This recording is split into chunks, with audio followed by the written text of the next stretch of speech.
हे लोगोफोर नोंथांमोनखौ आंनि इउट्युब चेनेलाव गासैखौबो बरायनाय थालायबाय। दिनैनि आपडेटआ जाहैबाय मेन्डेला मोननि मोनसे सिमला बाजारनि एलबाम आपकामिं मिउजिक भिडिअ फैनो थांगासिनो।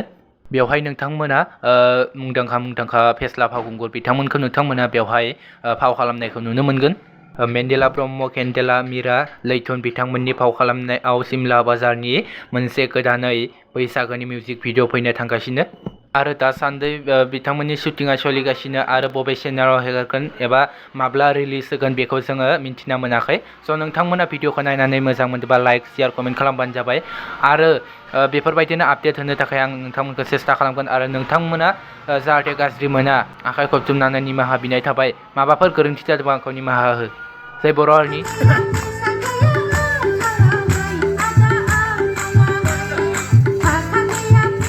बेखौ बेलेग मोसानो नांगौलै गथ'खौ सोरखौ एक्ट्रेसखौ जायो मोजां सुदां